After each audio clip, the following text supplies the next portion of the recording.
ऊंची ऊंची पहाड़ियों और घने जंगल से घिरा हुआ भैरवगढ़ गांव काली पहाड़ी के ठीक पीछे था। काली पहाड़ी यानी मौत का घर। भैरवगढ़ गांव तक पहुंचने का रास्ता बेहद दुर्गम था। लगभग 24 घंटे घने तूफान और तेज हवाओं की वजह से वहां के वीराने माहौल की कहानियां लोगों के दिलों को दहला देती थी। ऐसे बहुत कम लोग थे जो भैरवगढ़ गांव तक जाने की हिम्मत करते थे। लोगों का कहना था कि इस गांव के आसपास बुरी आत्माओं का साया मंडराता है। गांव के रहने वाले लोगों ने वैसे तो अपनी आंखों से किसी बुरी आत्मा या साये को नहीं देखा था, लेकिन गांव का बच्चा बच्चा इस बात को महसूस कर सकता था कि गांव के ऊपर कोई तो खौफनाक साया मंडरा रहा है। और उसकी वजह ये थी कि उस गांव में जैसे ही कोई लड़का 18 साल का होता, उसके 18वें जन्मदिन की रात ठीक 12 बजे अकस्मात उसकी मौत हो जाती। हर बार ये मौतें बड़े ही रहस्यमयी ढंग से होती और इस बार सरपंच सुमेर के बेटे को 18 साल होने में अब बस 15 दिन बाकी थे। अजी सुनते हैं, हमारा बेटा भी कुछ दिन बाद 18 साल का हो जाएगा। कहीं वो डायन उसे भी खा गई तो। कैसी बातें कर रही हो? जब वो इस गांव में ही नहीं है तो कोई भी डायन या बुरा साया उसका कैसे कुछ बिगाड़ सकता है? उसे कुछ नहीं होगा। हाँ जानती हूँ, आपने उसे पढ़ाई के बहाने इस गांव से बाहर निकाल शहर भेज दिया है, लेकिन ये भी तो सच है ना कि वो बार बार यहाँ आने की जिद करता रहता है। वो चाहे कितनी भी जिद कर ले जानकी, पर मैं उसे इस गांव में कभी वापस नहीं आने दूंगा।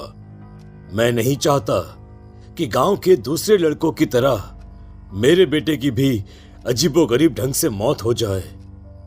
कभी कभी तो लगता है कि हम सब गांव वालों को हिम्मत करके अपने गांव को इस बुरी आत्मा से छुड़वा लेना चाहिए। लेकिन कौन जानता है आखिर वो खतरनाक साया किसका है? वो काली आत्मा कौन है जो रातों रात हमारे गांव के लड़कों को निगल जाती है? सुमेर और जानकी जब ये सारी बातें कर रहे थे तब रात के लगभग 10 बज चुके थे और हर रात की तरह भैरवगढ़ गांव एक भयानक काले तूफान की आगोश में था। बाहर चल रही तेज हवाएं और बारिश के बीच कभी कभी ऐसा लगता जैसे कोई बुरी तरह से चीख रहा है। किसी के तड़पने और चीखने की आवाजें गांव के कानों में बार बार टकराती, पर वहां रहने वाले किसी भी औरत या आदमी के अंदर इतना साहस नहीं था कि वो अपने घर से बाहर कदम रख के उन आवाजों तक पहुंच सके। सो जाओ जानकी और घर के खिड़की दरवाजे कसकर बंद कर दो। अब जानकी सब खिड़कियां ठीक से बंद करने ही लगती है कि तभी उसे अपने घर के दरवाजे पर जोर जोर से खटखटाने की आवाजें सुनाई देती है। इन आवाजों को सुनकर जानकी और सुमेर के चेहरे डर से पीले और हाथ पैर ठंडे पड़ जाते हैं। जानकी, जानकी, इतनी रात कौन होगा? पता नहीं, ऐसा लग रहा है कोई बुरी तरह से दरवाजा खटखटा रहा है। अरे हाँ, पर किसी की आवाज भी तो नहीं आ रही। क्या करूं? दरवाजा खोल लूं या नहीं? कहीं ऐसा ना हो कि किसी को हमारी मदद की जरूरत हो। लड़खड़ाते कदमों से सुमेर दरवाजे के करीब जाता है और अपने कान को दरवाजे पर रख धीरे से आवाज देते हुए पूछता है, कौन है? कौन है वहां? तभी एक बेहद डराने वाली आवाज उसके कानों से टकराती है। दरवाजा खोलो, दरवाजा खोलो, वरना आज की रात इस गांव में कोई जिंदा नहीं बचेगा। मैं जानती हूँ तुम्हारा बेटा 18 साल का होने वाला है। अगर उसकी जान की जरा भी परवाह है तो दरवाजा खोल दो।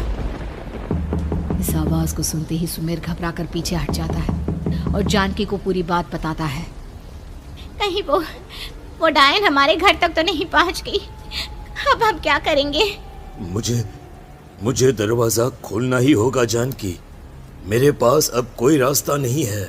इतना कहकर सुमेर डर से अपनी दोनों आंखें कसकर बंद करता है और कांपते हाथों के साथ झटके से दरवाजा खोल देता है। तभी किसी के जोर से हंसने की आवाज सुमेर और जानकी को सुनाई देती है।